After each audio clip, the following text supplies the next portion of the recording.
자, 그래서 이 그림을 그린 에드워드 호퍼가 항상 자기 품에 품고 다니는 메모가 하나 있었는데요. 그걸 여러분들께 한번 소개를 해드릴게요. 지금 영어가 나와서 여러분들 잠깐 좀 당황하실 수도 있겠는데 아무튼 읽어보죠.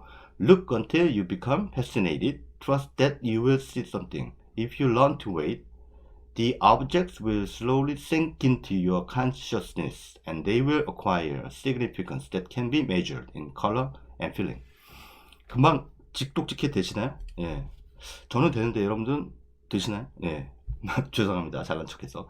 안 되시는 분들을 위해서 제가 번역을 여기다가 밑에다 깔아드렸습니다. 매료될 때까지 응시하라. 뭔가를 볼 수 있다고 믿어라. 기다릴 줄 알게 된다면 대상은 우리의 의식 속으로 침식해 들어와 색과 느낌으로 만져질 수 있는 어떤 의미로 과할 것이다. 이게 바로 그 독일의 문호죠. 괴테가 한 말입니다. 괴테의 말을 이렇게 딱 빼서 이 에드워드 호퍼가 자기 품속에 넣고 다니면서 항상 참고를 했다고 합니다. 근데 여기서 보면은 그 매료될 때까지 응시하라 라고 한 말이 나오는데 실제로 이게 이제 호퍼가 그림을 그리기 전에 했던 행위예요.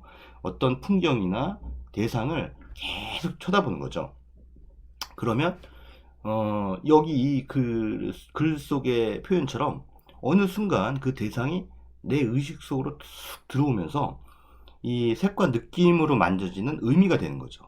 그래서 앞서서 우리가 나이톡스라고 하는 그림을 감상해 보셨지만 그런 것도 마찬가지로 호퍼가 그런 상태의 그 거리 풍경을 그냥 계속 뚫어지게 쳐다본 거예요. 응시하고. 그러다 보면 그 1942년의 미국 사회의 그 정서와 분위기가 그 자기가 바라보고 있는 풍경에 딱 묻어가면서 자기 마음속에 하나의 의미를 만들어내는 거죠. 이게 굉장히 중요하다는 거죠. 이거는 사실은 그림을 그리는 화가의 입장에서도 중요하지만 어떤 예술 작품, 우리가 오늘 영화에 대해서 얘기를 하고 있는데 영화를 보는 데 있어서도 응시라고 하는 행위는 관람 행위에 있어서 상당히 중요한 미덕입니다. 예, 뭔가를 계속 바라보는 것. 그래서 사실은 이 응시라고 하는 인간의 그 주체적 그 관람 행위의 미덕을 조금 더 발현시키기 위해서, 조금 더 끄집어내기 위해서 일부 그 예술 영화 감독들은 롱테이크라는 걸 많이 쓰죠. 뭐 한 장면을 아주 길게 보여주는 겁니다. 근데 일반적인 영화, 상업 영화에 익숙해져 있는 사람들이라면 그런 장면은 대단히 지루하죠. 네, 뭔가 이렇게 다이나믹하게 이야기가 펼쳐지고 막 주인공이 동분서주하고 또 다양한 각도, 앵글과 프레임의 그런 그 카메라 워킹이 이루어지고 뭐 이런 그 영화가 우리는 흔히 재밌다라고 이렇게 표현을 하는데 그런데 이제 그런 그 우리가 흔히 재밌다고 생각하는 그 영화의 고정관념을 뛰어넘으려고 하는 항상 실험적이고 도전적인 그런 그 영화 예술가들이 있기 마련이죠. 그런 영화 예술가들이 바로 이 응시의 미덕을 관객들에게 요구를 하거든요. 내가 이렇게 보여줄 테니 내가 이 프레임으로 이 장면으로 여러분들에게 하고자 하는 말이 뭔지 관객 당신들이 직접 한번 찾아보세요. 라고 이렇게 요구를 하는 거죠. 근데 그렇게 이제 요구를 하면 많은 관객들은 영화가 불친절하다라고 불평을 합니다. 근데 우리는 인문학적 접근이라고 하는 차원에서는 그것이 불친절한 게 아니라 우리를 인간으로 대우하는구나 라는 생각을 하셔야 됩니다. 그 부분에 대해서는 제가 다른 시간에, 그러니까 오늘 강의 중에 그러니까 다른 타이밍에 다시 한번 구체적으로 말씀을 드리도록 할게요.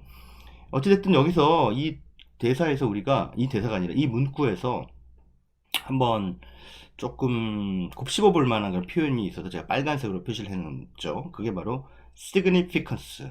예, 여기다 의미로 이렇게 번역을 해놨는데 그 의미는 흔히 우리가 쉬운 말로 영어로 meaning이라는 표현을 많이 씁니다. meaning. 예. 근데 그 meaning이란 쉬운 말 놔두고 왜 하필 significance라고 하는 단어를 썼을까요? 이 significance의 여러분들 그 보캐블러리 그 영어 단어 공부할 때 그 왜 접두어, 접미어 이런 거 배우지 않습니까? 예, 이 significance라고 하는 단어의 접두어는 뭘까요? 예, 자세히 보시면 금방 나오죠. 예, 앞에 나와 있는 sign입니다. S-I-G-N, sign. 이 sign이라고 하는 단어는 무슨 뜻이죠? 예, 어떤 신호란 뜻이에요. 신호. 예. 그래서 여기서는 굳이 뭐 유사어를 찾아낸다면 심볼, 심볼이라고 하는 그런 상징이라고 하는 것을 찾아낼 수가 있겠죠. significance라는 하는 단어는 명사형인데 이 단어의 동사형은 signify입니다. signify, 뭐뭐를 상징하다 라는 뜻입니다. 이걸 이제 다른 유사어로 하면 아까 제가 symbol하고 비슷하다고 그랬죠. 사인이. 그러니까 symbolize, 무엇을 상징화하다 라고 하는 것과 비슷한 단어라고 할 수 있겠죠. 그런 의미에서 본다면은 여기에서 의미는 상징이라는 뜻과도 유사하다라고 우리가 해석할 수가 있겠죠. 그래서 사실 모든 예술은 상징체계입니다. 상징체계. 그러니까 예술가가 살아가는 사회와 세상 이런 것들이 현실이고요. 그가 경험하는 현실이죠. 리얼리티. 그 현실이 예술가를 통해서 그 예술가가 가지고 있는 예술적 도구, 즉 장르죠. 화가라면 그림, 뭐 도예가라면은 뭐 그런 그 도예품, 아니면은 음악가라면 음악, 음표, 그리고 영화라면 뭐 감독이라면 영화죠. 영화 감독은 영화. 또 무슨 그 연극 연출가라면 무대에서 보여지는 여러 공연이 있을 수 있겠고요. 그러니까 이런 방식의 여러 다양한 장르로 상징화되는 거죠. 근데 그 상징화된 대상은 뭐냐? 바로 창작자가 발 딛고 서 있는 현실이라는 거죠. 그래서 그 현실이 창작자를 통해 signify 혹은 symbolized 된 것이 바로 의미라는 얘기입니다. 상징 체계. 그래서 사실 우리가 모든 예술 작품을 감상할 때 기본적으로 알아야 될 것이 바로 그 예술 작품이 어떠한 현실을 상징화해서 우리에게 보여주고 있느냐. 이거를 우리가 알아야 된다는 얘기입니다. 그렇다면은 그 상징화된 것이 무엇이냐를 우리가 알기 위해서는 바로 그 예술가가 발 딛고 서 있는 현실이 뭐냐를 또 알아야 돼요. 그렇기 때문에 우리가 영화를 볼 때 단순히 영화에 대한 지식, 그 감독에 대한 뭐 필모그래피 이런 것들만 줄줄줄줄 읊는다고 해서 다 되는 게 아닙니다. 과연 저 감독이 저 영화를 통해서 무엇을 얘기하고 있는 건지 라는 것을 알려면 그 감독이 그 어떤 현실 속에서 살아가는 감독이지 라는 것들을 우리가 알아내야 된다는 거죠. 물론 그래서 한국 영화 같은 경우에는 그 한국 그의 감독들도 어차피 우리와 비슷한 뭐 크게 다르지 않은 그런 한국 사회라는 현실을 공유하고 있기 때문에 그 감독이 말하고자 하는 영화를 통해서 말하고자 하는 메시지나 주제 의식을 우리가 판단하는 게 훨씬 쉽죠. 대단히 어렵진 않습니다. 무슨 말을 하려고 하는지. 그래서 이제 우리가 훨씬 외국 영화보다 한국 영화에 조금 더 쉽게 감정이입을 하는 것 같아요. 그런데 뭐 그렇다고 해서 한국 영화만 보다 보면 우물안 개구리가 되죠. 뭔가 계속 그 한국적인 거에만 이렇게 몰입하면서 우리가 살아가면서 조금 더 다양한 감수성을 체험해 볼 수 있는 가능성을 스스로 차단해 버리는 그런 상황을 만들면 안 되겠죠. 이렇게 시야를 좀 폭넓게 가져야 우리가 세상을 살아가는 다양한 지혜들을 얻을 수 있지 않습니까? 그런 차원에서 저는 여러분들이 한국 영화만 보는 게 아니라 될 수 있으면 가능하면 좀 다양한 나라의 영화들을 좀 보는 게 좋다 그렇게 생각합니다. 그런데 뭐 아시다시피 우리나라의 영화 환경이란 게 거의 한국 영화 아니면 미국 영화만 보는 그런 환경이지 않습니까?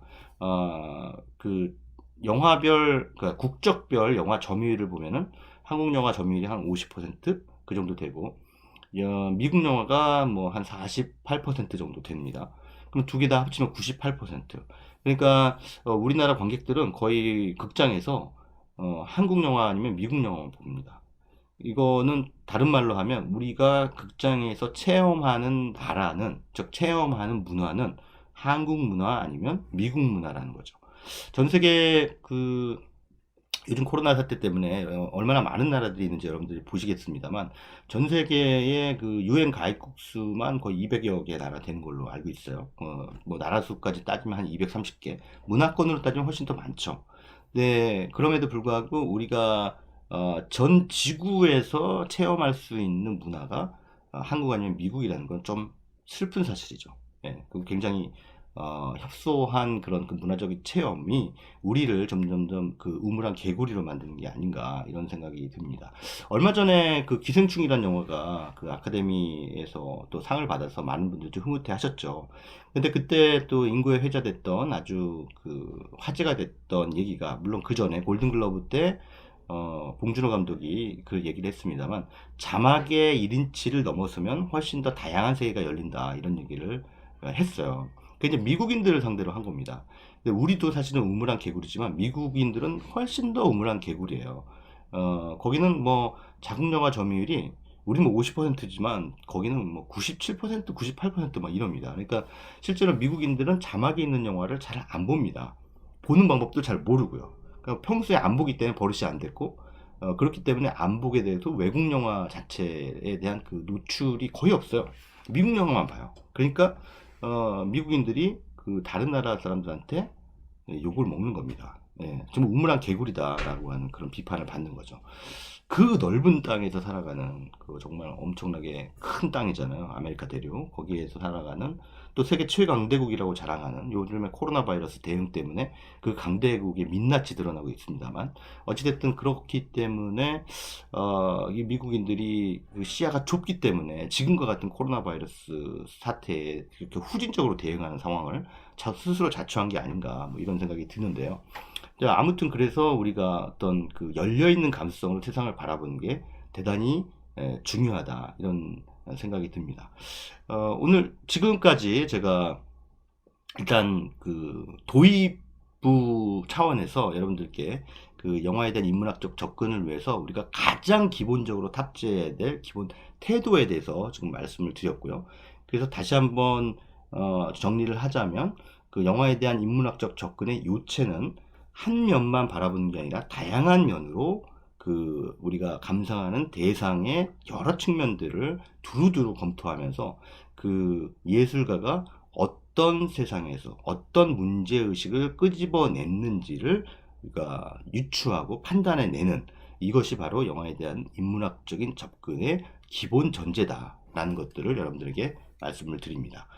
자, 그러면 조금 있다가 2부에서 2회차라고 해야 될까요? 하여튼 2부에서 그렇다면 이제 본격적으로 영화에 대한 인문학적 접근의 실체는 무엇인가, 이거에 대해서 여러분들에게 말씀을 드리도록 하겠습니다.